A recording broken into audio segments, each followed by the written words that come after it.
দাদা গায়ে আমার গায়ে আর কি দাদা টাচ করে, মানে ভাবছি কি এটা স্বাভাবিক যে মুরব্বী মানুষ, মানে যেহেতু ওনার বয়স হয়েছে সেক্ষেত্রে মানে উনি ওইরকম ভাবে হয়তো আমাকে টাচ করবে না, মানে ঘুমের মধ্যে হয়তো সে আমাকে হয়তো টাচ করছে এটা ভাবছি। কিন্তু না, মানে আবার দেখি যে 10 মিনিট পর আবার দেখি সে আমাকে আবার টাচ করে, মানে তখন সে আমার আর কি যে পিঠে আর কি টাচ করতেছে।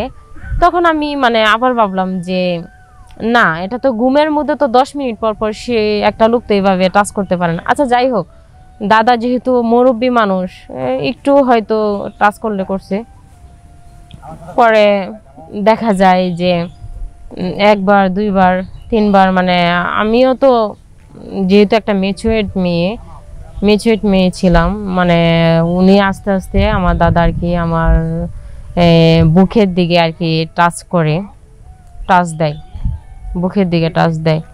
তখন আর কি আমি এরকম, মানে উনি যখন আমার বুকের দিকে টাচ দেয় তখন আমি কি করব, তখন আমি আর কি মানে নিজেকে আর কোনোভাবে আর আমি আটকাতে পারতেছি না, নিজেকে আমি কোনোভাবে আটকাতে পারতেছিলাম না।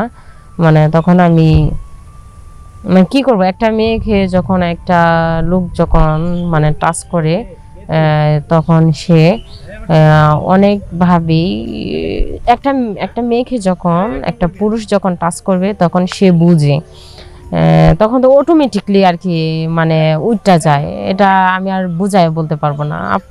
আমি যে তুমি আপনারা যারা শুনছেন তো বুঝতেই পারতেছেন যে আমি কোন বিষয়ে কথাটা বলতে চাইতেছি। সো দেখা যায় যে দাদা মানে যখন আমার আবার নাভিতে ধরে তখন মানে আমি নিজেকেও আর ঠিক রাখতে পারতেছিলাম না। সুপ্রিয় দর্শক বন্ধুরা, আশা করি আপনারা ভালো আছেন।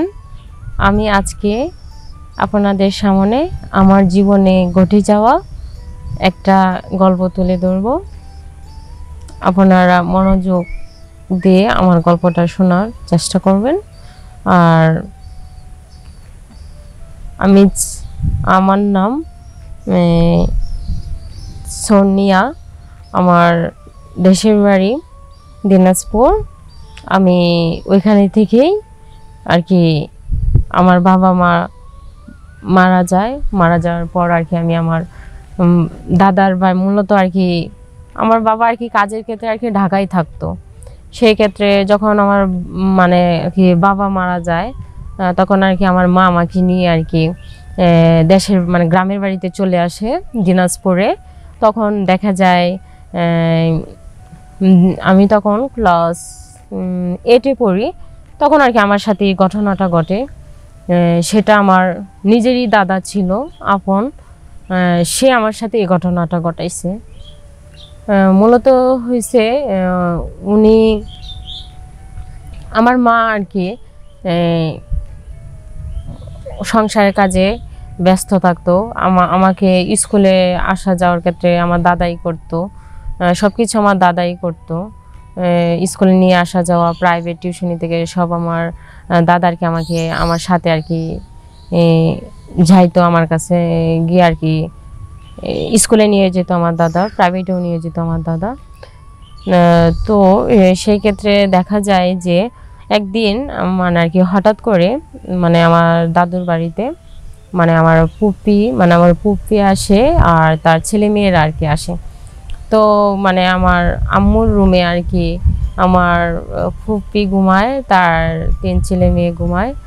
সেই জন্য আর কি মানে আমি তো তখন ক্লাস 8-এ পড়ি, যেহেতু আমার দাদার সাথে ভালো একটা সম্পর্ক ছিল সেই জন্য যে আমার মা আর কি বললো যে দেখ সোনিয়া, তুই তো আজকে তো মেহমান আসছে, তা তুই তোর দাদার সাথে আজকে ঘুমিয়ে পড়। তখন আর কি আমি দাদার সাথে আর কি ঘুমোচ্ছিলাম। ঘুমানোর ক্ষেত্রে যে দেখি হঠাৎ আর কি দাদার আমার গায়ে আর কি দাদা টাচ করে, মানে ভাবছি কি এটা স্বাভাবিক যে মুরব্বী মানুষ, মানে যেহেতু ওনার বয়স হয়েছে সেক্ষেত্রে মানে উনি ওইরকমভাবে হয়তো আমাকে টাচ করবে না, মানে ঘুমের মধ্যে হয়তো সে আমাকে হয়তো টাচ করছে, এটা ভাবছি। কিন্তু না, মানে আবার দেখি যে 10 মিনিট পর আবার দেখি সে আমাকে আবার টাচ করে, মানে তখন সে আমার আর কি যে পিঠে আর কি টাচ করতেছে। তখন আমি মানে আবার ভাবলাম যে না, এটা তো ঘুমের মধ্যে তো 10 মিনিট পর পর সে একটা লোক তো এইভাবে টাচ করতে পারে না। আচ্ছা যাই হোক, দাদা যেহেতু মুরব্বী মানুষ, একটু হয়তো টাচ করলে করছে। পরে দেখা যায় যে একবার, দুইবার, তিনবার, মানে আমিও তো যেহেতু একটা মেচুয়েট মেয়ে ছিলাম, মানে উনি আস্তে আস্তে আমার দাদা আর কি আমার বুকের দিকে আর কি টাচ দেয়, বুকের দিকে টাচ দেয়। তখন আর কি আমি এরকম, মানে উনি যখন আমার বুকের দিকে টাচ দেয় তখন আমি কি করব, তখন আমি আর কি মানে নিজেকে আর কোনোভাবে আর আমি আটকাতে পারতেছি না, নিজেকে আমি কোনোভাবে আটকাতে পারতেছিলাম না। মানে তখন আমি মানে কি করব, একটা মেয়েকে যখন একটা লোক যখন মানে টাচ করে, তখন সে অনেকভাবেই একটা একটা মেয়েকে যখন একটা পুরুষ যখন টাচ করবে তখন সে বুঝে, তখন তো অটোমেটিকলি আর কি মানে উঠটা যায়। এটা আমি আর বুঝায় বলতে পারবো না। আমি যে তুমি আপনারা যারা শুনছেন তো বুঝতেই পারতেছেন যে আমি কোন বিষয়ে কথাটা বলতে চাইতেছি। সো দেখা যায় যে দাদা মানে যখন আমার আবার নাভিতে ধরে, তখন মানে আমি নিজেকেও আর ঠিক রাখতে পারতেছিলাম না। মানে দেখি যে দাদা আস্তে আস্তে আর কি আমার কাছে আসলো, উনি আমাকে জড়ায় ধরলো, আমিও ওনাকে জড়ায় ধরলাম। নিজেকে আর আটকায় রাখতে পারতেছিলাম না, নিজেকে আর আটকায় রাখতে পারছিলাম না। তখন তখন সে আমাকে মানে যে আমাদের মধ্যে একটা শারীরিক সম্পর্ক হয়ে যায় দাদার সাথে। মানে সে যে বয়স্ক ছিল, সে যে 70 বছরের একটা বয়স্ক লোক ছিল, কিন্তু তার সাথে মানে ফিজিক্যাল রিলেশন করার পর বুঝতে পারছি যে সে 21 বছরের যুবকের চেয়েও বেশি। সো আমি এটাই বুঝাইতে চাইতেছি যে এই গল্পের মধ্যে আমি এটা বোঝাইতে চাইতেছি যে আমার মতো আপনারা কখনো মানে মেচুয়েট মানে মেয়েদেরকে কখনোই এই দাদা হোক, বাবা হোক, অথবা চাচা হোক, মামা হোক, কারোর সাথেই মানে থাকতে দিবেন না।